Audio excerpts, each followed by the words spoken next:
You're listening to Cards to the Moon, a podcast about trading cards from both a collector and investor perspective.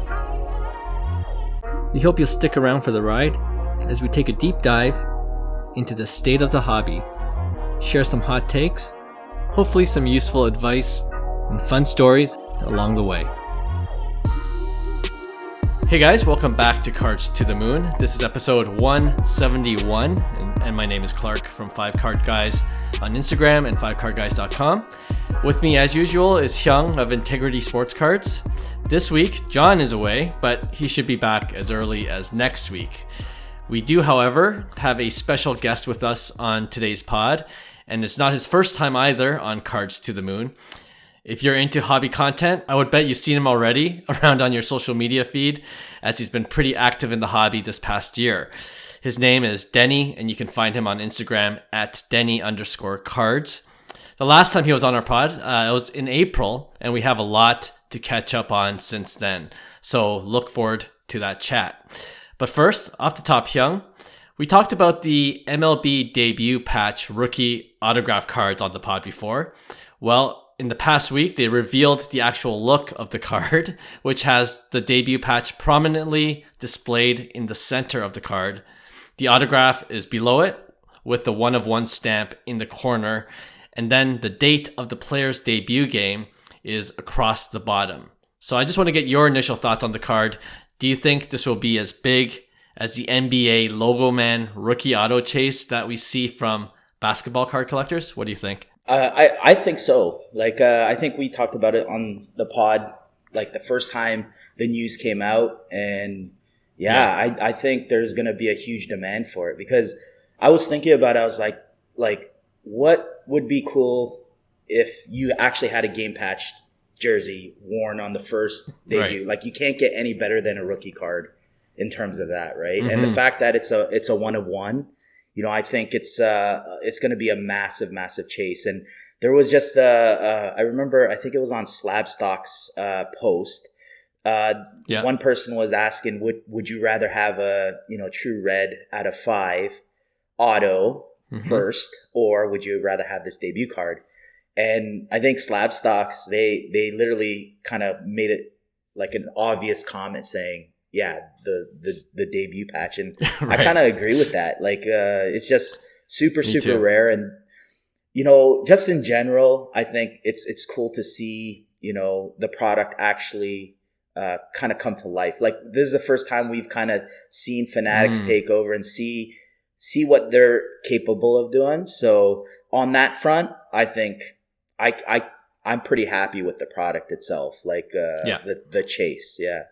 Yeah, for sure. I think when I saw the first look and the design of the card, I think most of us, if not all of us that we know, were pretty impressed by how it looked. It's so clean, and I know there was a mock-up that was going around. Card, yeah, for sure. Yeah, so can't complain there.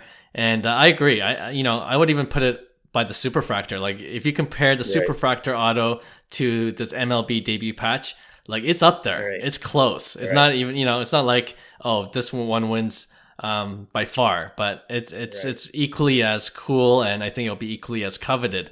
And that's why I compared it to the NBA Logo Man rookie auto chase. I think as you get really high top prospects coming into the league and they'll have this MLB debut patch, it's going to be, I can't even imagine what the price is going to go for some of these cards. It's crazy. But do you think so the underlying issue that a lot of people are talking about is, you think it's going to be an issue with weighted boxes, people that are seeking these, heavier obviously than the standard. And I think it would only affect more so the retail side, blaster boxes. Sure. You see people bring their scale. It's so ridiculous. They should be called out by every hobbyist, which I think people would in general, because I think it's just a bad practice in general. But I would like to see, Fanatics do something about, stuff like this, be able to have a solution for, people. Even it goes back to do you trust dealers that they're not going to weigh boxes, or, is there a significant enough difference that there are, ways to tell? But then you think about it, there's only really 95 or whatever the checklist is. right, that right. are going to contain these one of one autos. So I don't know. What do you think? Do you think it's going to be an issue with stuff like that? That seems like the ongoing kind of like comments that people are making. I understand the concern, but it's so like the checklist is so small, right? Relatively speaking. Yeah, I don't think it'll be a huge issue, to tell you the truth. So I'm not too concerned about that. And like I think they've been combating some of that already with putting like cardboard stock in some packs, right? Oh, they have been. Yeah, that's right. Yeah, I mean, I've gotten packs where it's just a blank cardboard stock, and I got excited for a second. I'm like, oh shoot, it's just a white cardboard, patch, eh? Right? So yeah, I think there's ways to get around it, but yeah, no, I don't think it'll be a big concern, and once they start to come out, and I'm sure the breakers will get. I'm sure they'll be the ones getting it because it'll surface out of their breaks, right? Yeah, and then there'll be conspiracy theories, but a lot of it has to do with just volume. They're just breaking open so many boxes and cases that the likelihood of them getting one is higher.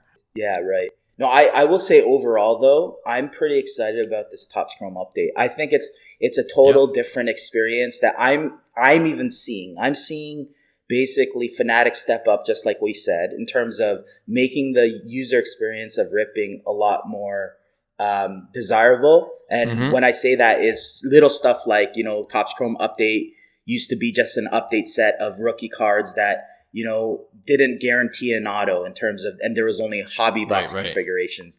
And then now they're putting like all these different chases, like case hits. I think Hidden Gems was one of them where it was big with in like Bowman Chrome U or whatever. So I think they're creating a better chase. Like there's a lot of SPs, a lot of I don't know how they're gonna do necessarily like inserts, but like they're super short printed. Some aren't even listed in terms of how rare they are. So I think that they're doing a lot of things that I see different than regular releases. So that's a positive sign, I think, overall in terms of like I'm actually seeing a difference of like I'm hoping that this rip becomes more enjoyable for hobbyists because I think that's an important part of the hobby is essentially the ripping part, right? So, you can't always be losers. And sometimes you'd go on a streak paying way overpriced for a box without, any incentives. It's just, there's no incentives to do it. But if they create the scarcity through SSPs and other forms, I think, it'll be a good rip.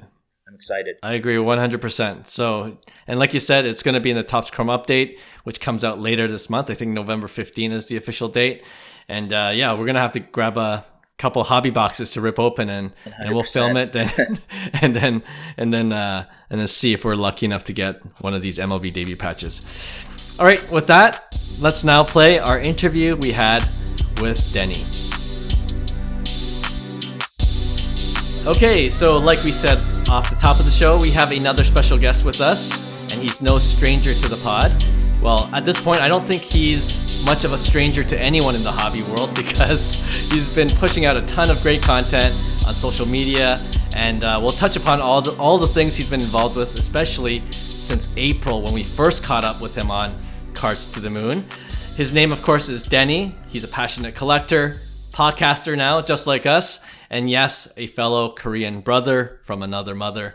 Denny, welcome back to the show. Thank you so much. I am so happy to be here. Thank you for having me a second time. I can't believe you guys wanted to do this again, but I'm just here now to get fined. Yes. So, well, just to let our listeners know, we've been actually trying to get you back on the show since the National, right? This past summer. Yeah. But as we mentioned earlier, you've been really busy, so we're glad to have you back on the pod now. And the first thing I want to ask you is whether you remember when you were on the pod last April, you were thinking of starting a podcast. Yeah. Like you haven't actually started one. Right. But since then you did just that. It's called The Card Diary. If you guys haven't heard of it yet, we're subscribed to it, obviously, and you should definitely listen to it. So yeah, how have you found that experience being a podcaster yourself? And more out of curiosity, why are you producing it under your pseudonym, Hobby S. Thompson? Yes, great question. All great questions. Just that journalistic gene in you. So Yeah, I started the podcast at the end of May. I Hmm. still kind of don't know what I'm doing, but when I first started, I was like, you know what, I'm just gonna power through with this. I love the podcast medium. Before coming into the hobby, before the pandemic, I was just consuming podcasts like any way I could, and Mm. I just love the medium, and I was listening to a lot in the hobby, and I was like, what if I not that I thought that like I could do it better, but I just wanted to be just a different voice in the hobby. And I was like, let me just try this. And the whole premise of my podcast is, put on different hats, literally, Right. figuratively, and shine a light on different aspects of the hobby so that maybe we could gain a better understanding of each other and have maybe more Mm. compassion. And I don't think I'm there. I'm only on like the fourth chapter, so to speak, of like the card diary. So going to the Hmm. pseudonym, I mean, the reason I have that pseudonym it's kind of like an inside jokey type of thing. It's like, Hobby S. Thompson, the Rum Diary. I'm Right. sorry, Right. jeez. Hunter S. Thompson, Rum Diary, Right. Right. Hobby Yeah. S. Yeah. Thompson, the Card Diary. So, I just wanted to do something a Yeah. little bit different. I know when I first started throwing the idea around with some hobby, folks and friends, they were like, I don't know if that's gonna catch. I don't know if it's good or not. But I was like, you know what? I just stuck to it, and I was like, I'm just gonna do this. And the wonderful thing about the hobby is, you are your own CEO with your content. Right. And Yeah. so I was like, let me just do it. And I just did it, and I am 45 episodes in the Wow. last 5 months, and it's been a Incredible. lot of It's fun. pretty good. Yeah. Yeah. No, I'm glad you did. I'm glad you did. It's definitely unique. It's definitely something that's um, I haven't heard much of in the hobby Hmm. space. And like actually, we have a Friday episode coming out, and I know Hyung and John were busy, so occasionally I will record a podcast episode by myself Hmm. where I'm just kind of talking into the mic, and it's maybe you would agree. It's easier to talk to people, kind of rebound ideas and things like that when you're in a conversation. But just doing it by yourself, like it's so difficult for me. And you actually do it quite a bit on your podcast. Does that come naturally to you, or is that challenging to you as well? So I very much would rather have guests on, and I enjoy those episodes better, or more. Right. I actually am thinking about maybe getting a co-host because it's kind of lonely sometimes, but it's so much easier to schedule for yourself. If I want to Yeah. record at You can, right. midnight, Right. I'll just record at midnight. I don't Yeah. have to rely on someone else. If I want to record at like, I've even done a recording at like 7 a.m. I was like, let me just do this. And it Yeah. works out. I don't have to like wait for someone. At, no one wants to wake up at 7 a.m. to record a podcast. So Yeah. in that regard, the flexibility is great, but it is kind of Sure. lonely. It's almost like an echo chamber. You are kind of like speaking to yourself. My monologues do tend to be more like more heavily talking points and scripted because I am Hmm. trying to keep myself on track because I can very much deviate if left to my own devices. But I'm just trying different things out. I mean, I essentially any content that I create, whether it's the podcast or Instagram, it's something that I would want to see, or I'd be proud if like my kids later on in life would listen to or see. Mm. Mm. Try to keep it family friendly and all that because, I mean, especially with social media, there's just so much out there where it's not family friendly, and so Right. yeah, I like stand by my work, but also, like I said, I really have no clue what I'm doing. Like I'm just trying things That's out. the beauty of it. Yeah. Yeah, just seeing what sticks, seeing what works, and the main thing is I am having fun. Like I absolutely love consuming content, podcasts, and recording podcasts for Mm. sure. Hmm. Yeah. What are Yeah. you No, you're guys? doing a great job. I mean, you guys love it too. I mean, obviously, right? I mean, we've been doing this for 2 years. Like Yeah. we had no intention of doing anything with it. Like we've literally not looked at, oh, how are we going to monetize this or nothing. It Mhm. had nothing to do with it. It was every week we showed up. And one thing I think you could agree on, and you said 50 episodes or 45 episodes in 5 months. That's like pumping. That's pumping some serious content Yeah. out, right? Like Yeah. you're doing some like a lot of content, which is good, and people don't realize that's all it takes is just consistency, showing up every day. Yeah. And you have enough knowledge and passion for the hobby that you're just going to spill whatever's on top of your mind and know your stuff. So I think most of the fears come from like the fears that you've made yourself, thinking, oh, what is this person going to think, or what are people going to think? And as soon as you're over that hump, you're just like, they don't even exist really. You just like every day show up, or every week you show up at the same time, and you just talk, and you kind of forget about like, the outside world. I really appreciate you saying that. I don't know about the knowledge part. I think I definitely do have the passion. It's almost like, again, like this addiction that, I mean, not again, but I don't think I've said that word yet, but I definitely have this passion for the hobby because I love it so much. The knowledge, it's still coming along. I feel like I've learned a lot in the past year, but there's so much more to learn. And I never, like, my whole thing is that I'm a self-proclaimed jack of all trades, master of none. So I just like to try, I like to do a lot of different things. And I don't think that I would never really say that I'm a master at any of this. But I'm having fun learning for sure. So, but thank you. Those are really kind words. And I mean, yeah, you guys were doing it for 2 years. Fantastic. And it's just, I mean, Clark, what about you? Like, I mean, you're like the head of the snake, or, just kind of like you're the one like producing and all that, right? So. Yeah, I mean, I think you mentioned it, like that you still love doing this, right? And I think that's key to be consistent, because if you don't love it, then it's just becomes tedious and becomes work that you just don't want to do. Yeah. So just like you guys, just like you, Denny, we love doing this. We love talking about the hobby. Even when we're not recording, we're on our friends' WhatsApp chats, like, hey, did you see this card? Or I just picked this one up, and then, fire emojis and everything else. Yeah. And then, like the conversation continues beyond the podcast. So that's always helpful to in terms of trying to be consistent with producing content. And you know what? I think your listeners do appreciate you going through the process yourself. You said that you're kind of learning as you go. And one of our actual comments on our podcast said they appreciate us as a podcast because we're like learning as we go, just like everyone else. Absolutely. And they can relate to that. So yeah, I think that's important. And that's what people generally like listening to, not just someone that claims to know it all and is preaching from that's a really important thing is soapbox. Just to add on to that point, and then I want to touch on something Hyung said just earlier too, which is like I really get turned off by either podcasts or content in general where people are talking at you, right? It's like they're trying to talk down on you. Like I've talked about in my content a little bit, like card snobs and gatekeepers. Like there are people who just it seemed like they, because of so much seniority and knowledge that they feel like they have amassed, it's like they feel superior to other collectors. And it's like, no, like we're all equal. We all have a passion. We all love it. And like, I mean, bank accounts could certainly be different, but why are we, we shouldn't be like, there isn't like a hierarchy or a class system when it comes to the hobby, but some people, it seems like they want to exert that. And I think that's just completely hogwash. But when it comes to what Hyung said about, you guys don't do this to get monetized, I totally get that. Like I haven't, that was not my end goal. And that continues to not be my end goal. But then I realized you do put so much time into this and a lot of like sweat equity that, I guess I can maybe share it here. Like, I think that's going to change for me really soon.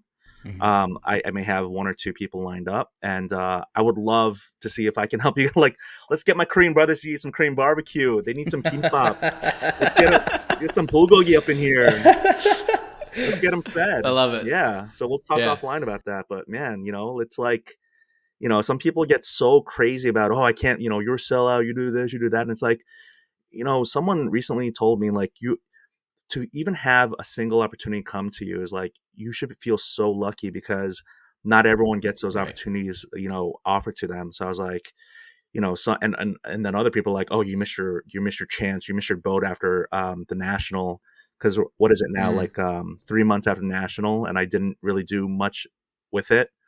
And then at one point I was like, I'm not going to take anything. And then I was like, that in a way is a little bit closed-minded, kind of closing the door on opportunities. So, I'm rethinking that stuff because, things do change. And, I talked about this in the content, and I know some people really don't like it, but, that federal government shutdown thing that almost happened, kind of made me think about my my how I can monetize the hobby if I needed the Mhm. side hustle to get a little bit more serious. So, Yeah. and none of it's life altering money. Like Right. this is not. Well, that's what people don't realize. Like, and me and Clark talk about this off record a lot because podcasts are a form of brand identity.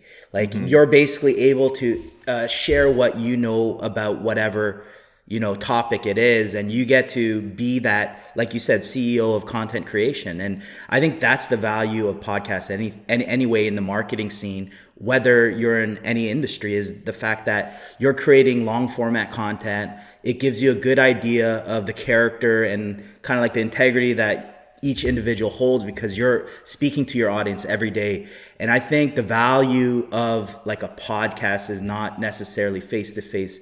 Oh, I'm banking off this. I guarantee you nobody's banking off podcasts, but what it's doing is a great marketing tool to, now clip your long format content and then pump it out onto your Instagram or whatever it is that gets straight to the point, right? So I think as you build that, you don't realize you're building a lot of value within your brand because now there's people that want to do partnerships with you because Hmm. you've amassed the crowd and you bring value of some sort to the table. And as you keep on doing that and you focus on giving value, I think that's where the value underlies of each individual, right? So it's like that's the key to podcasts. It's like if you could understand that concept, you're not worried about, oh, I got to monetize off this, right? So Right.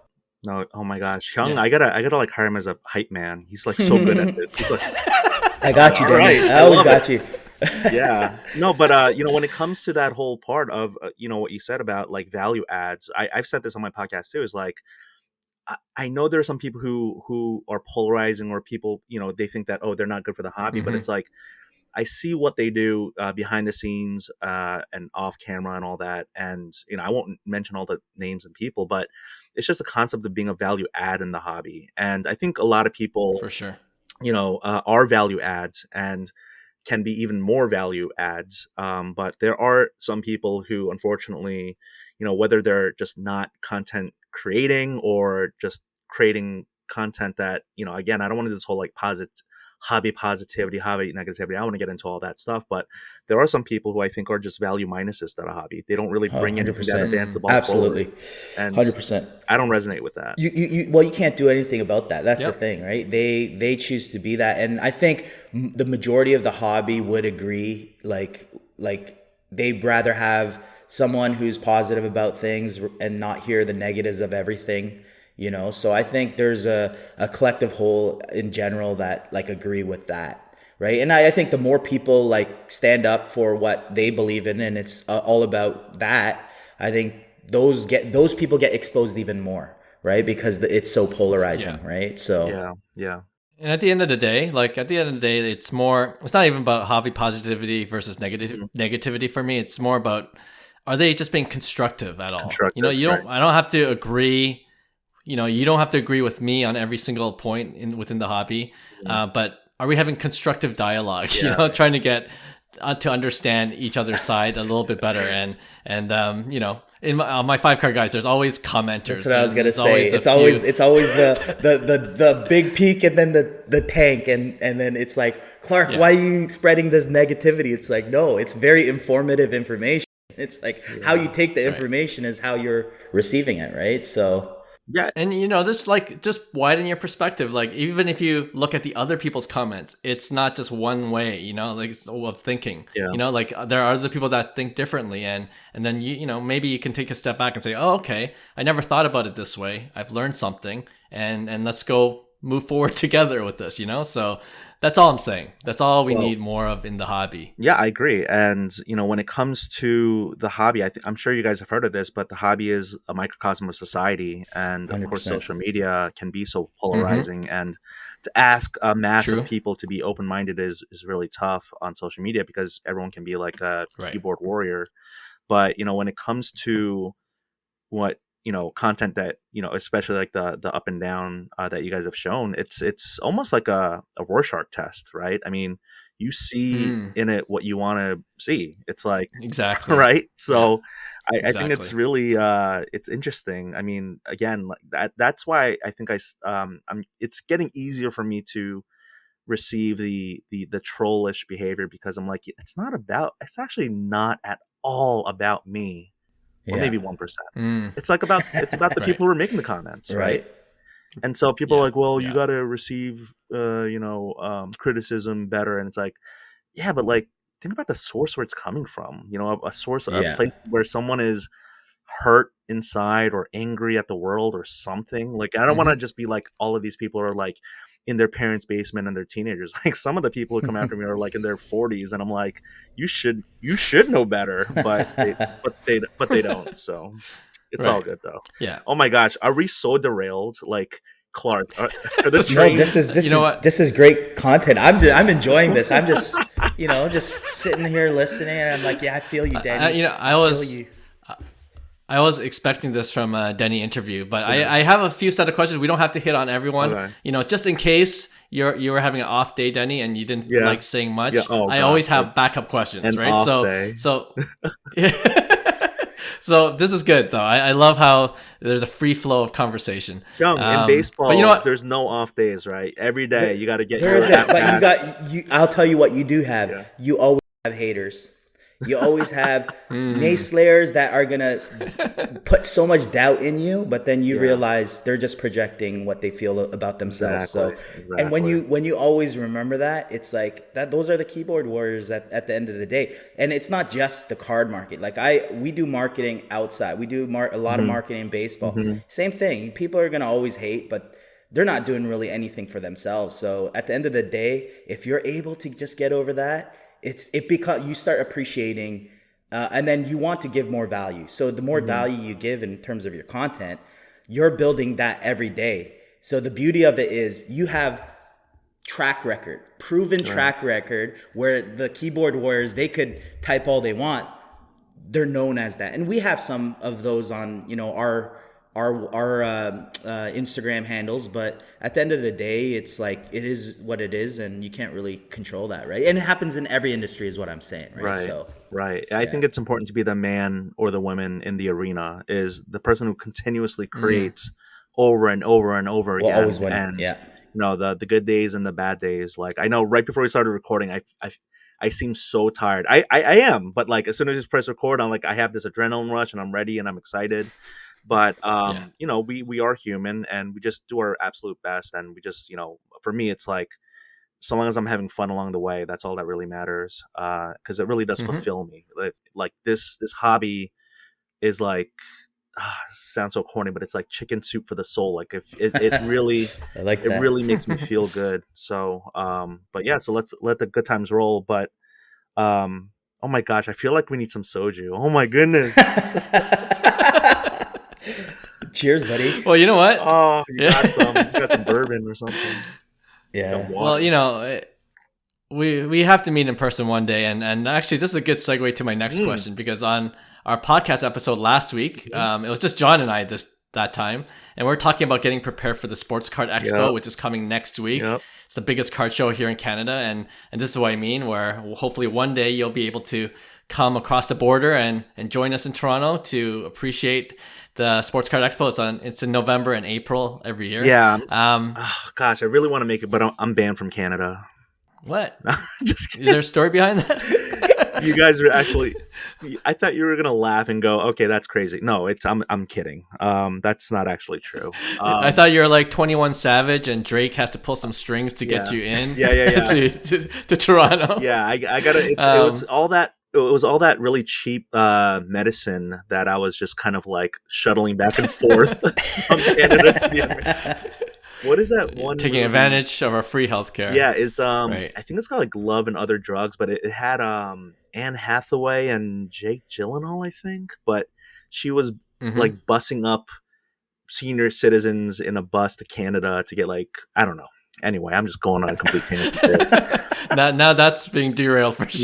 Yeah. No, but I really thought this was the one that I was going to try and make, but again, kind of like post-national, it was kind of strange. Like a lot of people, well, not a lot of people, but there were some shows around the US who were like, we would love for you to come and we'll do this for you, we'll do that for you. And then I'm like, it's wonderful. Like, I mean, it makes it to either make it free or cheaper to go to a show sounds great. It's just that I'm not like a young single dude, right? Like I have a Yeah. family and I have obligations, and I love Makes it coaching hard. my Yeah. kids' soccer games. Like I missed the best day of Chantilly when it comes to athletes, with Paul Pierce, Allen Mm, Iverson, Joe Montana on a Saturday, because I was like, I can't make it because I have to coach, both of my right. kids' soccer teams.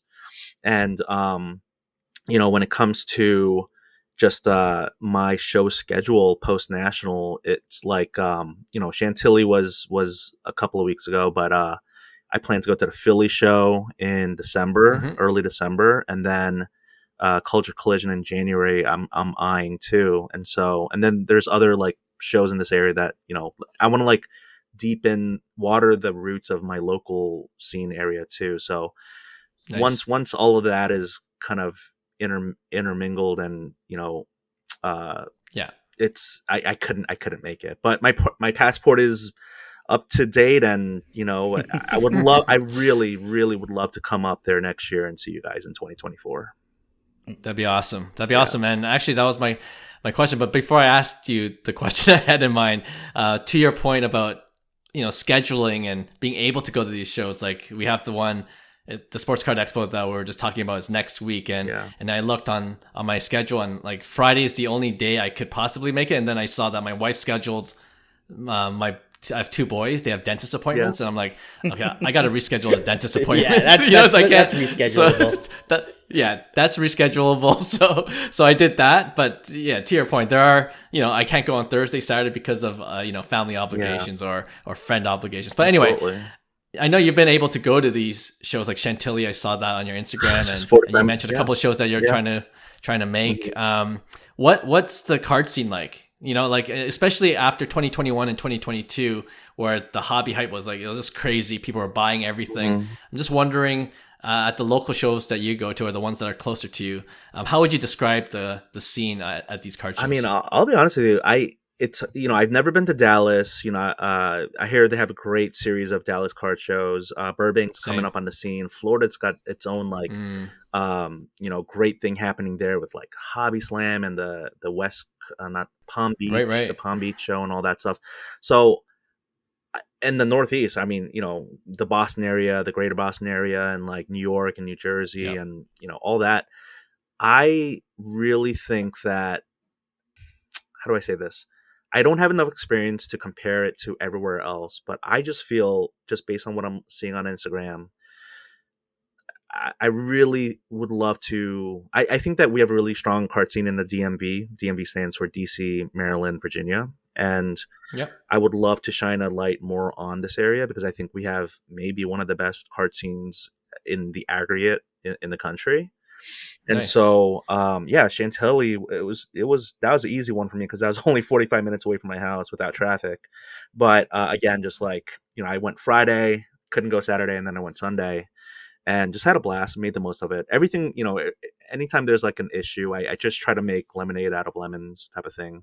Um, Okay. and so I love the scene here. I think there's so much activity, so much passion, so much love, so much knowledge. Mm, There's a lot of people here that I learned a lot from the dealer side of things, to the promotion side of things. I've talked to a lot of the show promoters. I'm learning a lot of just what everyone, what the public likes. And um, it's funny. Like there's sometimes when I go to shows and I'm like, oh my gosh, so many ultra modern quarterbacks. It's just how many Justin Herbert, right.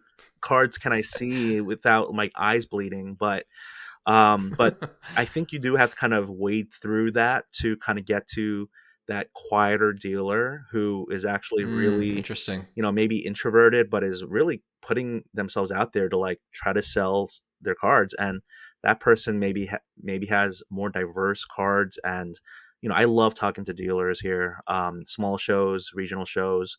That's what the hobby's about, is just building relationships. So Yep. um, Nice. I love the scene here, and I would love to explore other areas of the country to see their card scenes. And of course, like you Hmm. go to a show, it's like one moment in time. It's one data point. It's that one Right. particular Right. weekend, you know. But of course, humans, we all love to extrapolate, right, from one data point and just make narratives in our in our heads about what something is like. Sure. But yeah, and again, I can't wait to see the Toronto card scene too. You got to come. Yeah, gotta Yeah. go. Do you get a sense? Do you get a sense that it's growing? Like it's not just the same old dealers. It's not, or like when you talk to other buyers that they just came into the scene as well and they're learning. Like, do you get a sense of that or? It's so funny that the quick answer is yes. The longer answer, a little bit longer answer, is that there is like such a low barrier to entry to being a dealer. All you have to have is interest and pay the table fee and and get off the wait list if there is a wait list. But I mean, I think that's why I became a dealer. I was completely unqualified to deal at my first local show. I had really bad or low inventory, and I was completely in over my head. But I was like, let me try it. Let me just, again, kind of like the podcast thing. Let me just go ahead and try it. And then I really gained an appreciation for that other side of the table. And then I learned more about table equity and, having more table presence and, that, I grew from that. But then again, after I got into a decent groove, I talked to my family and it was like, you're gone from like 8 a.m. or 7 a.m. to drive to 4 p.m. when you close up and you drive back home. And it's like, maybe it's easier or more flexible or nimble for me to just be a member of the public. So I kind of stopped dealing, but part of me does want to go back to that because it's almost like you're hosting a little area of a public area to like invite people in.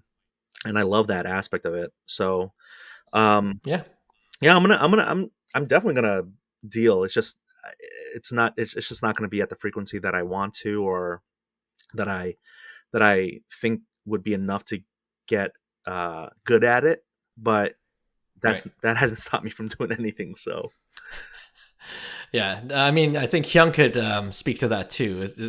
When you were at the Sports Card Expo, it's 4 long days, right? Very, very long days, but it's because I didn't want to walk it. It's like I hate walking around it's like, which one's easier? It's like I'd rather them come to me, and this is when I have good inventory. Yeah, like you said, it's like I only did it that time because I had so many slabs, but it makes it a lot easier because now you're making deals. People are coming back to your booth. You're just willing and dealing. You have basically, all the potential people that you're doing deals with, right? Like they're constantly showing up, whereas you on the other side, you're searching, you're trying to find the deal, you're trying to make things happen, but sometimes we all know how that goes, right? Like it's just tough to find what you're looking for. So sometimes it's beneficial. I didn't mind it. We had a massive booth too, and we had multiple people in it. So it was overall, it's always fun, because you're around the scene. You don't really have to move around. And the time goes by so quick. There's splurts where it's just like you're constantly busy for hours, and then you forget that it's like you miss lunch, and then okay, I'm gonna grab a quick bite. And then when it slows down, then you go back and you're busy again, right? So it's definitely a lot of hard work, but if somebody hasn't experienced it, I think everybody should experience it, right? Totally.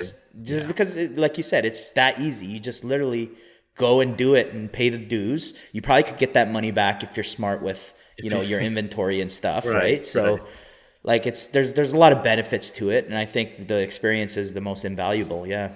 Absolutely. Well, speaking about card shows, of course, the National is the Mecca. And Denny, you went to the your first National just this past what's wild summer, is right? it was my second, but my first one, it's almost it doesn't count because it was in 2012. It was in Baltimore. It was like the last time I was in Baltimore. Right. And that's when I was in the hobby at that time, and I remember seeing Bill Simmons there. He was like filming something, and cool. It was a lot smaller. We looked at all the, oh my gosh, look at that LeBron thing or whatever. And I was just doing a lot of gawking. I remember like the Panini packs, and Panini had just started with the NBA license. And, right. And then I left the hobby same year, 2012, when, my older son was born, and I was like, oh yeah, I'm gonna keep collecting. And then I just stopped. It was almost like cold turkey. Just my they say when you have a kid, like your life changes. Kudos to the people who go through it. I know there are some prominent folks in the hobby who are influencers, who have like newborns and toddlers and infants and all that, and that's wonderful. Happy for them. I just knew that at that time, it wasn't for me. But you know, Yeah. even right Fair now is enough. like, oh my gosh, it's so hard to balance. Like I have 2 young kids, and it's like, why am I spending so much time in the hobby? But I do love it. I do love it, and so Yeah.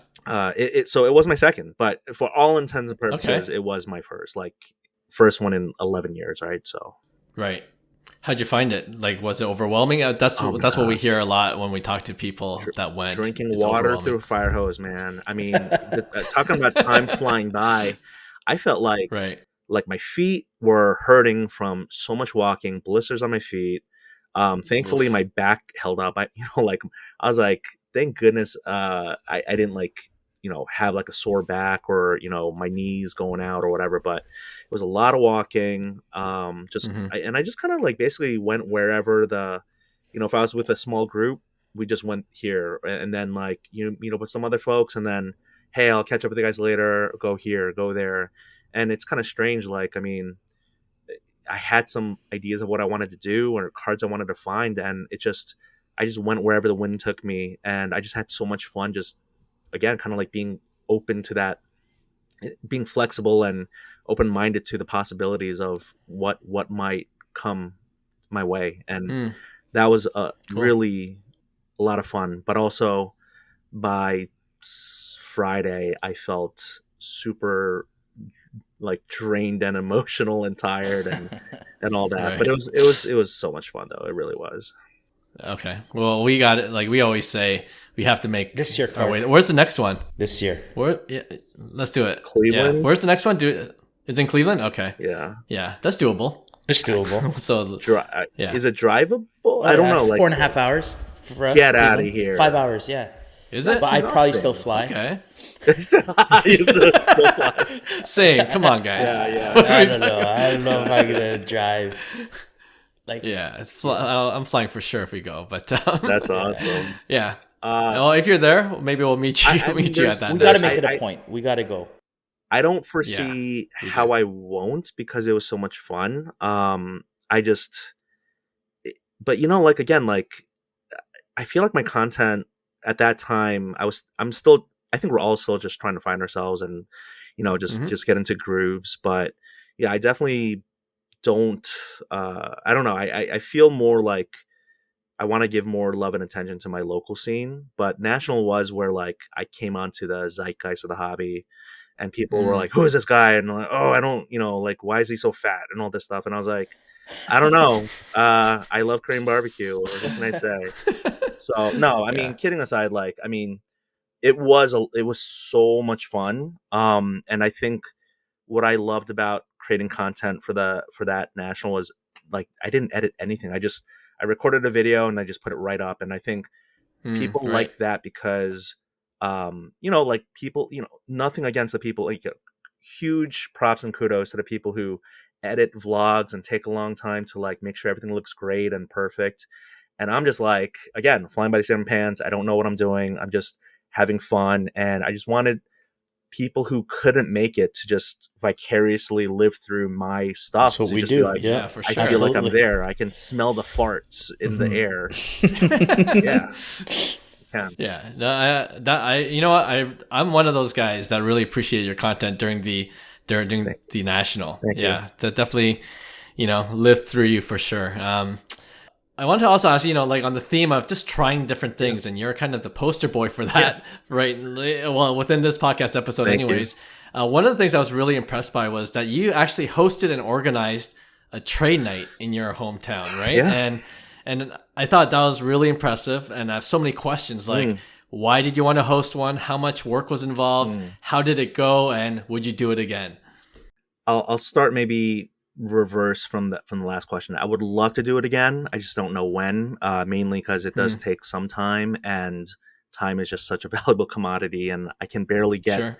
literally, I can barely get like one card up on eBay. Mainly because I'm like, I feel a little bit too Right, right. like, I feel like at this point, whatever I do, it's going to be like, I don't know, criticized or judged. And I'm just like, man, like, do I really want to put up like a $5 card up for $1 auction and have people like clown me for it? Right. But no, when it comes to trade night, it was so much fun. We had over 50 people. Like some people even traveled. Some people were telling me they wanted to travel from New York City, and I'm like, please don't drive from New York City. Please don't. Someone was like, I'm gonna fly over. I'm like, please, this is not that big of a deal. Do not fly. I would feel so bad and embarrassed if you did. But if they did, I was gonna like show them the local card shop and this and that, and try to Mm, make something out of it. But yeah, like I had some good buddies make it. Some people who couldn't make it. But in the end, um, it was in a like an industrial chic uh, like building event space, hmm. and Yeah, people yeah, loved we the saw it. venue. People loved the camaraderie. Like for me, the hard part was maybe like the absolute stress of not knowing, because the hobby is not known at all for RSVPs. Like yes, you can have pre-sale online of Right. tickets, but I was like, is this gonna be 20 people, 10 people, 100 people? I have no clue. So I'm ordering pizza, ordering the beverages, being like, I don't know, like let's maybe middle ground and go for 50. So we ended Oh up doing man, that's that, hard. but it was really Yeah. stressful. So the food and drink was there to kind of benefit the local the nonprofit of the person who owned the event space, and so it all went to a good cause. um we had two sponsors. I don't know if I can chat them out here or not, but Oh Go yeah, ahead. go for it. Yeah. yeah, Yeah. my card post, Mark Hill, he was kind enough Yeah. to help sponsor the event and donate to the nonprofit. Queen's Finest Prince, Mm-hmm. Christian, he does 3D custom stands. The two of them were like, you know, I didn't plan to bring people on, but I had other people reach out to me too, like, how can we help? What can we do? And Wow, That's I cool. was awesome. like, I'm not deriving. I don't want to make any money off this. This is about the community. So can you donate to the nonprofit? So they're like, yeah, sure, we'll do that.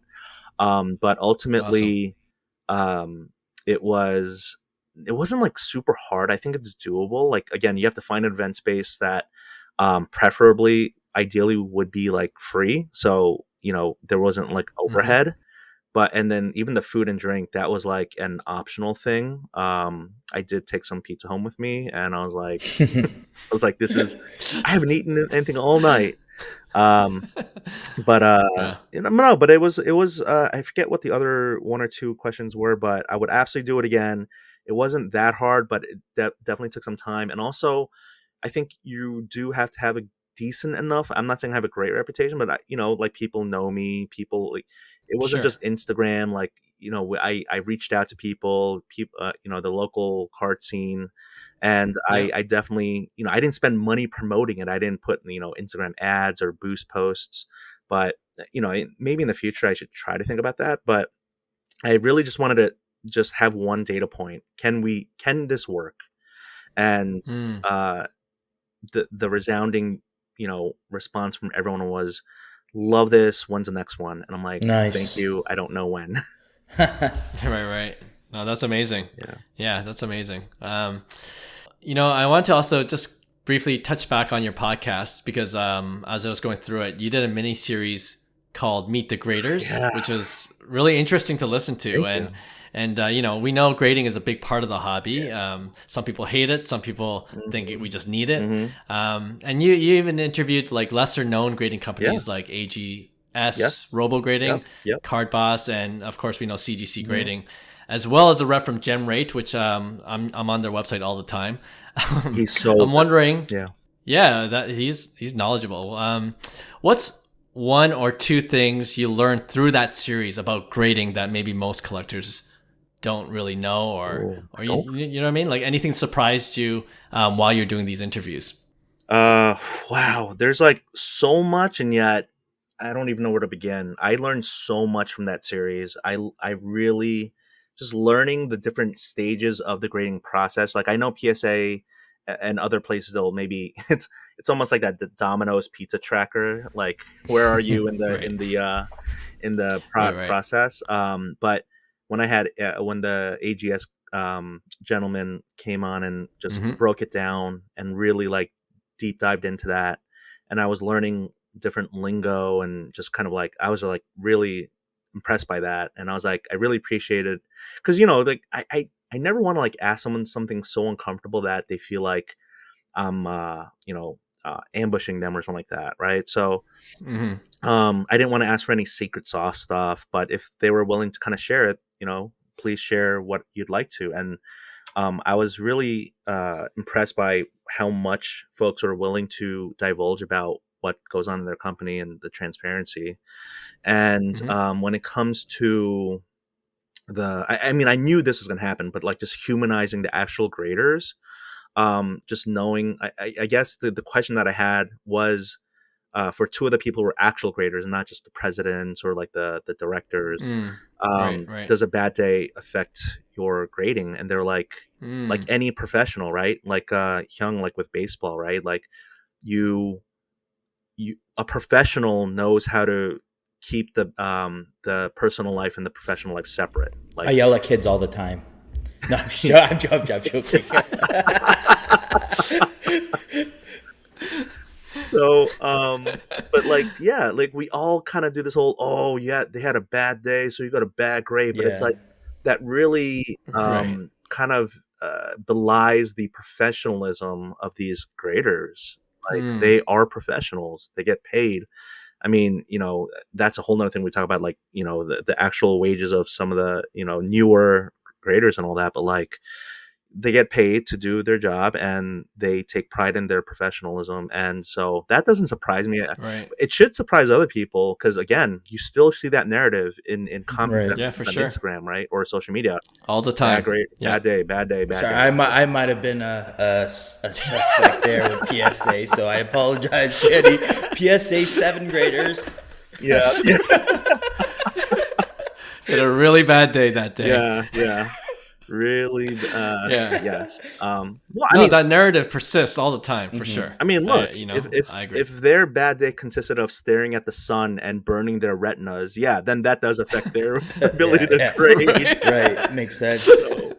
Yeah. But no, I Yeah. mean, it was such a good time, and I love doing the podcast because I get to be the first person to hear what someone's gonna say, and so I got to just kind of listen and absorb and just learn. And one of the things that I thought was really interesting is, some of the smaller grading companies saying things like, we're actually not trying to become the market leader or the PSA. We're not even Formula One. We're Formula Two. Like we're trying our best to just be in the third, battle out the similar race cars. Like we don't have a Red Bull car or Mercedes car. Right. Hmm. We're just doing our best to stay on the grid.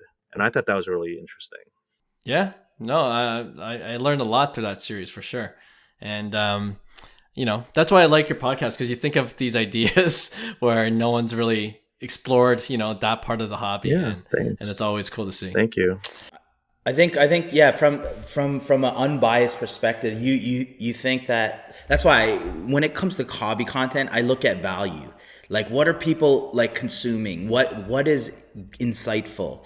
So it's like, as long as you hit those every time, I feel like you are like the stuff like grade. Nobody talks about that. So someone who understands that process of bringing that to light, saying, "Hey, it would be really cool to interview graders," because grading is such a subjective thing where people are just investing a lot of money, and they want answers. So it's like, who is that liaison between the grader and it's the influencers or people who have the courage to say, "Hey, I think this is needed." And I think if you just focus on that, I think it's great. Like I see it as like giving value, right? So you have to, I think, really believe that that's what you're delivering, because and just listening to the whole like the trade night and stuff as well. I mean, people back you at the end of the day, and it seems like with anything, it's those one naysayers that kind of like I guess it weighs a lot, just because we're very critical in terms of when you create content. You get to read every comment, you get to see every like when you start out, especially, right? Because every interaction matters at that point, right? So yeah, based on what I know the content you're creating, it's like you're giving enormous value when you go down that avenue of like interviewing graders, for instance, right? Even though I might have not helped that number in terms of the graders, but like it is what it is, right? So I think what I'm hearing is Hyung saying he didn't listen, but you know what? You're so good at what you continuously are doing here by having me up. Clark, I want to steal Hyung to be like my co-host. Yeah, absolutely. That's all I do. My job is to be a co-host. I mean, you know what? If Hyung becomes my my next co-host, like he has to listen to the episodes, right? Because he's literally helping conduct the interviews. So I'll tell you what, Denny. My personal account, I don't follow a lot of card accounts. Yeah. Right? You're one of them. Okay, so you get my personal likes. I watch your content. I like your personal stuff. I mean, I won't get into all that right now, but like what you guys do with your social media accounts, the card accounts, and the personal stuff. I love seeing the representation. I really do. Like, I see you doing your thing. Again, I don't know how much I can share about it, but like, I'll just say I like it, and I don't just like it, right? Like, I really root for you and you guys, because you know it is like you know, I mean, just it's not just because you guys are Korean and all that. I mean, maybe, right? I mean, but it's part of it. But it's also is like, you know, it's the hobby is like, to people in the outside in the hobby, like we're the weird ones. Like we're obsessed with you know, athletes on cardboards and all that, and so we just, you know, we're the hobby brothers and sisters. So I root for you guys. Appreciate it. Yeah, and same, for sure. Okay, so you know what? Now we're going to do something we've never done before on the pod, and it was actually your idea, Denny. What is it? We're going to break open a blaster box while we continue to record the podcast. All right? And it's because you actually entered one of our trivia contests a month or two ago, I think, and I remember getting messages from you on Instagram, and I was on vacation in Vancouver at the time. So I'm like reading it while I'm on this gondola. Oh, wow. And then, you know, seeing what questions you got right and wrong. And you know, you were selected as the winner. So thank you. I have a blaster box of Goodwin Champions that we were giving away. And then you said, why don't we just open it during the podcast? So yeah, Clark, I want you to be my personal breaker. Yeah. That is awesome. I get to watch it. Yes. I get first view right here. Is this Clark's audition tape for Fanatics Live? Oh man, I'm kind of nervous now. I've never done this before, so got to calm down a little bit. So while I open the packs, we can continue our interview, and we'll just kind of go from there. All right, so we're also recording this on video, so if you do get a huge hit, like apparently you could get a Michael Jordan autograph card. Oh, that would be sick. We'll post that up on our social media. You better ship it to me. That would be sick. I'm hoping. Oh, it got lost in the mail again. How did that happen? Hey, your hand went off screen. What happened there? Screen. No, you cannot see that downtown. And I was dogging Goodwin's the other podcast. I was just dogging it, so I'm hoping that we pull a monster here. Yeah. Is it because of the unlicensed part or upper deck I'm just like, it's just nothing. It's not my kind of. He's a card snob. You know those card snobs? I'm a little card snob when it comes to ripping, to be honest, because it's like ripping money is pretty expensive, right? So no, it is. Any money. I mean, retail. I usually don't rip retail, but I mean, I don't know, like it's so plentiful nowadays, right? On the shelves. Like I wasn't here in the hobby when you got to rip Topps Chrome update this coming up. Really? 100%. I heard it wasn't like no good rookie. I mean, I don't. No. Decent rookie class, but I think they've. That's why I was talking about Clark earlier. That there's a lot of incentive to rip, I think, in my opinion, and that's what Fanatics is doing well. Okay. Well, the MLB debut patches, that's huge, right? I mean, those are sick, man. That's why I want to rip, for sure. All right, I'm opening pack one. Here we go, pack one. Darius Garland. Oh. Golfer. Tiger. Oh, there you go. Okay. Yeah, that's a good card. What's this? Jamani Swanson. Never heard of him. Three of Hearts. Shiny. Three of Hearts. That's a low value. I know. I was like, give me an Ace of Hearts or something. Yeah, right. Mickey Ward and Marina Beck Romanchuk. Never heard of any of these amazing athletes, but you know what I wanted to ask you while I'm ripping the second pack?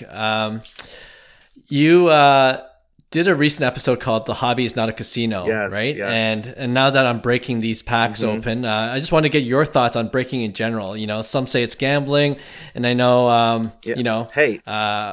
When it's free, it's like house money. So I'm like, this is like great. I didn't have to pay for this thing. I won a giveaway by knowing that that Trey Lance is like one of the top 10 Right, most expensive cards in the hobby right now for a Dallas Cowboy. I was like, I really thought that was the one that took me over to the edge and won. that was a trick question that you got right for sure. Yeah. So, but you want to elaborate on that episode? Because I thought that was a pretty cool one too, in terms of just viewing it as a casino. It was kind of like the mirror image episode to The Hobby is a Casino, where I think my ultimate thesis or theory is that when it comes to the transactional side of the hobby, that it is kind of like a gambling aspect, and when it's just all about collecting and just pure, these cards will never see the aftermarket, that it's not a casino, it's not gambling. So if everyone thinks breaking wax, that's a gamble, it's a gamble. It's like, yeah, if you're looking to immediately put them up on eBay or to flip cards, yeah, you're looking for that one Victor Wembanyama to go ahead and sell, because you don't want to keep that card. But let's say you're a huge Spurs fan and you're long on Wemby, and not even long on him, but like you PC him and you don't want to trade, you don't want to sell it, then okay, great. It's not a gamble. Yes, it's a gamble that you might not get that card, but if you really just want cards and you just want to keep all your ripped wax, then how is that a gamble? It's you're having fun. Agree. I agree. All right, let's see what more golfers. Oh my goodness, look at all those plaid shirts. You got two Tiger Woods. You got a sweet Tiger Woods, yeah. On the last here's a shiny. A little shiny. Oh, Danny Way, who's a skateboarder. Do you know him? Love. Who had skateboarders in this break? Amen Thompson. There you go. He's a high draft pick. Mm-hmm. And Vidi Cap. Amazing. No, Denny, I agree what you said. Coming from a background, I used to love the casino, so I like the gambling chase. We're Korean, of course we do. I know, but yeah, I agree. If you look at it in terms of a short-term flip, it's always gonna be a gamble. But if you're in it for the collecting. Oh, that's a nice card right there. It has a higher suit. Marcelo Mayer. He's a big time Boston shortstop. Sox? Yeah, prospect. Yeah. Okay, awesome. A king of club with a higher suit too. It's not a 3 of hearts. Nice. Yeah. Ooh, and a Griffey. Another Wayne Gretzky in a plain white T-shirt and a ball cap. This looks photoshopped, actually. This looks photoshopped. Let me ask you: Did your parents? Again, I think you guys did grow up in Canada, right? I was born and raised in Toronto, yeah. So I don't know what the gambling, the casino structure and laws are up there, but like I remember like my parents would take me from New York City back when we grew up in New York City when I was a kid. I don't live there anymore, but they would drive to Atlantic City, and there was definitely like the casino floor that kids couldn't go into, but like the outside part, where behind the velvet rope. And they would just say, "Okay, just hang out here, and we'll be back." And it's like this is like kind of illegal, I think. But in hindsight, yeah, that's hilarious. But it's like, yeah. Did you guys ever go as a kid? Like, but not gamble, but like your parents go and all that. I know that feeling just because I have friends that. Experience that. My parents weren't big gamblers at the end of the day, so I didn't. So I had to make up for that. And there's a cool card, the Griffey. But I didn't experience. But I feel what you're saying, 100%. Yeah. No, but like when it comes to the whole reason I made that is, again, like there's this guy, Jared Blesnick, who won the pot limit Omaha, which I didn't really play. I played that. Yeah, I played no limit Texas Hold'em, but just 1-2, nothing like big. But I just felt, especially at the Chantilly show, I was making deals, trade night, trade floor, just long hours. And I felt like there's a lot of like, not boredom, but like a lot of downtime where you're just looking at cards. And then when it's time to transact, it's almost like you're in a pot.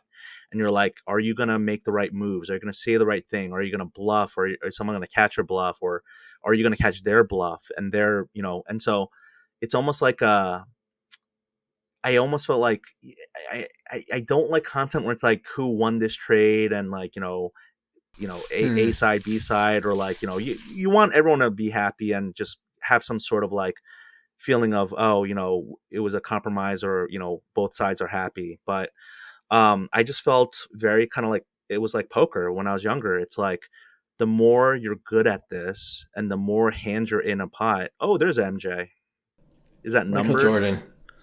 Yeah, I think you're begging there, Denny. Not numbered. Yeah, yeah, I am begging. Is it? Come on.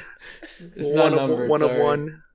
But I'm like, yeah, the people who are really good at poker, or really good at transacting in a card show, they're gonna like make money in the long run. Like, you might have bad luck with like prospects or grading, but in the end, if you are really good at what you do and you are in enough hands or pots or transactions, I can see why people can make a living, like a full-time living off it, because they're actually like good at it. Like, they're good salesmen. 100%. And what I realize is I'm not like a really good salesman, but I do love like transacting and like maybe taking a risk on players or cards. Yeah, no, for sure. By the way, shout out to Jared Blesnick for that. Is incredible. I watched that whole progression. He did well. And I'm just like, that is so great for the hobby. Like, the fact that he's such a diehard hobbyist. Like, it was amazing to watch. If you haven't seen that video, you gotta go check it out. Like, it's hilarious. It's like I was like fist pumping. I mean, yeah. So for people who may not be familiar, like, so my understanding is that he actually, he didn't have to take the time. He knew he was gonna, he knew the moves that he was gonna make, but he took his little timeouts that they were allotting to the participants. It's hilarious. And they could do kind of like not anything they wanted, but take their time and do something at the table, not just walk away. But he took his time to open up high end. I think it was flawless. Flawless, yeah. It was The best part was just the look of the opponents. Like, what is going on? That was a goat move. Yeah. Yeah. And it's like, again, we are the outsiders. Like, we're the nerds to the nerds. Like, the nerds think we're nerds. And it's like, oh my gosh. But think, it was so awesome for him to put, shine a light on the hobby in that way. That was cool. For sure. Yeah. Yeah. Loved it. Well, for the listeners, we opened the blaster box. You didn't get much, sorry to say. There's a Maria Sharapova. It's kind of cool. Yeah, I was like, I was a huge fan of her in high school, cool. man. All right, well, Hyung gets it then. Give it to Hyung. Give it to Hyung. Okay.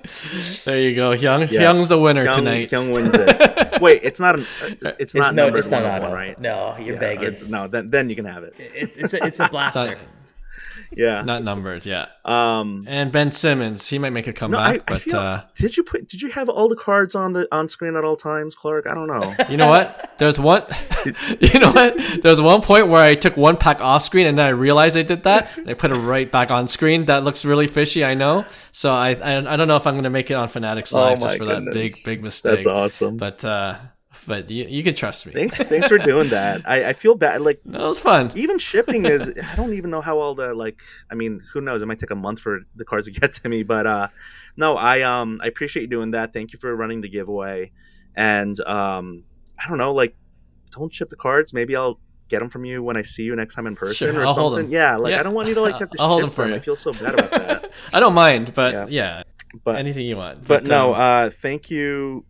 I don't know. Is this the end? Like, I don't want to take over. Thank you so much for having me. This is so awesome. Yeah. No, we loved having you on. And maybe we could just finish off actually with a few rapid fire questions right at the end here. Yes. Okay, here we go. Denny, on Halloween, you're dressed up as Alexander Ovechkin. If you follow Denny, you'll know that that's a fact. Do you think Ovi will break the all-time record for most career goals in the NHL? It currently has 70 goals behind one of the most famous Canadians ever, of course, Wayne Gretzky, who has 894 goals. Yeah, I mean, I thought it was definitely happening. I mean, if it's 70, I mean, maybe it doesn't happen this season, but I thought he was on track to do it.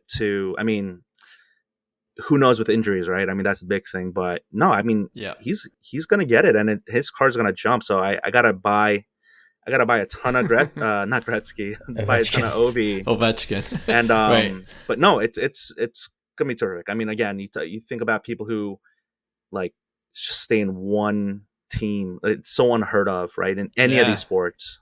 Once he breaks it, it's going to be one of those unbreakable records, right? Yeah, so, or really hard to do. Yeah. Okay. We talked about this before, about creating content for the hobby. What tip or advice would you give to someone looking to enter the space right now as a fellow content creator? Oh, I mean, like, the quick answer is, like Hyung said, I mean, I'll just use what he said, which is true. Consistency. Just even days when you don't want to do something. I've posted, like, people did this whole post over thing, and I'm like, what do you mean? That's every month for me. I post every day. So, but consistency and authenticity. I mean, just be yourself. I mean, yeah, absolutely. Good one. Yep.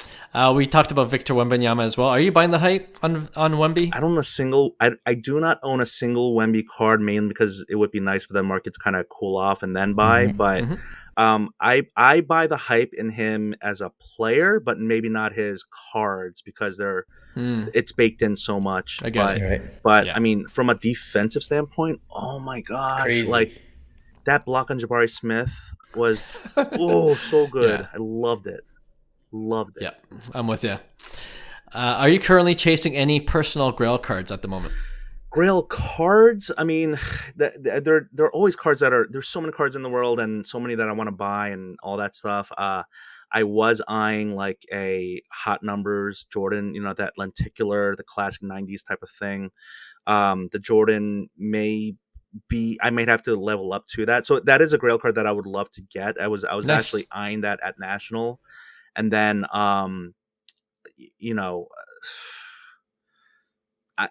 definitely nothing ultra modern, football or even basketball. Grail cards, things to kind of maybe fill a nostalgic itch. Yeah. Cool. Yeah, good answer. And lastly, we always have to finish off with a more Canadian-centric question. So I thought it would be like a kind of a quiz show. We kind of do these quiz show segments every once in a while. So the question is, are these athletes Canadian? Okay, I'm going to just give you a quick list of athletes, and you tell me if they're Canadian, okay? Okay. Joey Votto. I'm going to get every single one of these wrong, and these are 50-50. Joey Votto. I mean, sounds. So the Cincinnati Reds. Yeah, no, that part I knew. I got to do them quick, so I'll say it sounds like he's not. So trick question that he is. You got it. Oh wow, Toronto. Amazing. Okay, here we go. Freddie Freeman. I think he grew up. Oh man, now it's like every single one of these Canadian. Sounds like he's not. I mean, he's really. Here's the thing: he's really well liked, right? Everyone loves him in first base. Mm-hmm. Yeah. They love to talk to him, and I've never met a Canadian I don't like, because y'all have some funny people, kind people. Canadians are wonderful. That's what makes me think he's not, because it's a trick. So I'm gonna say he's not. I guess he's half technically right. He isn't, right? He's half right. Yeah. Oh, so that's okay. So okay, that was a trick. Yeah, he's American though, right? But he is American, but he has Canadian heritage, so he's able to play on the Canadian national team, which he represented at the WBC. Yeah. There we go. Yeah. All right, Austin Matthews. We're going to hockey. Toronto Maple Leaf. Austin Matthews. Okay, I know there's a huge market. Like, a lot of people are like, oh, Americans love to buy American hockey players. And then they start rattling some of them off. And I think Patrick Kane's one of them. Austin Matthews, I know he spells his name like Auston. And correct. Maybe one T. So then it's like, is that a Canadian thing? Is that French? Like, what is going on with his name? Austin I love Matthews. I love this, commentary right now. I gotta give it. This is like, even if you get your the question wrong on math, if you show your math, even if you get the answer you get partial wrong, marks. Yeah, I get partial credit. Right. Austin Matthews. Trick question. You guys want me to say Canadian? He's American. He is American from Arizona. Arizona. I would not have guessed that. I'm 3 for 3. Shea. Oh my gosh. 3 for 3, yeah. Shea, definitely Shea Canadian. Gilgeous-Alexander. He's Canadian. That I know. That's easy. Yeah. 4. Austin Reeves. Okay. All right. So you give me another Austin, Lakers. But this one is Austin. So I'm like, why is Clark giving me 2 Austins? Reeves. So he's a basketball player. I feel like I should know this. He's got like that, like, I don't know, Peter Parker talking to Iron Man look, like, like, hey, what, I feel weird inside, Mr. Tony Stark. And it's like, I'm like, he kind of gives off this Canadian vibes, but then I'm like, recently I saw a video where he kind of like looked at a custom card and he kind of like shook it off and he's like, I don't care about this card. And I feel like a Canadian would not have done that. So I'm going to say he's American. Such an American thing. He's American. 5 for 5, Denny. Gosh, you did it. You did it. It's wow. one more, right? I got one more. Oh, no. Bonus. I'm going to go to wrestling, okay? Ooh. Bret the Hitman Hart. Ooh. So that's really interesting because I feel like he okay, so here's the thing, right? The Montreal Screwjob, his whole Hart family, they're known to be very Canadian, but then I'm like, why is this a progression that's supposed to get harder and harder? And are you really tricking me with this? Because I feel like the easy answer is he is Canadian, but then I'm like, lineage wise, like, was his father like some like dirt farmer from like, some Wisconsin area? This is why I overthink everything. There's a bonus question here. But it's a bonus question. So what does it mean? Like, bonus question? Like, why are you doing this to me, right? So that I'm thinking that. I think the easy answer is that he is, but because it's a bonus, I think you're tossing me an easy one. I think 95% of people are going to say Canadian, and I think I'm going to have to go with that. I did a lifeline. He's how is he not Canadian? He's Canadian. Wow. That's your final answer? Yeah. That's your final answer? Yeah, how is he not if he's not? Yeah, he's Canadian. He's from Calgary, Alberta. He is Canadian. You got it. I was thinking, unreal. 6 for 6. Thank you. You did well. You know what? Yes. That deserves another blaster box. So when I see you in person, we can open up another blaster together. Thank you. It's gonna be well Topps done. Chrome update, right? Yeah, it has to be Topps Chrome update. Wow. Clark's like, I'm gonna get. I thought I was supposed to make money off this podcast. I'm losing money. It's an investment. I can't believe I won 5 for 5 or 6 for 6. That. I really thought I was gonna just completely skunk it, but thank you. That was impressive. Denny, this is the end, but thank you so much for coming back on. Really had a fun time. Yes. We knew we were going to have a fun time, and can't wait to see you in person, and can't wait to connect even before then. Thank you so much, guys. Yeah. Best of luck over everything. You guys are awesome. Hey, thanks for listening to Cards to the Moon. We'd really appreciate you subscribing to our podcast, wherever you listen to your podcasts. And you can also connect with each of us on Instagram at 5cardguys, or you can follow Hyung at Integrity Sports Cards, or John at TradeU at Recess. You can also check us out at 5cardguys.com. Thanks again, and hope to connect soon.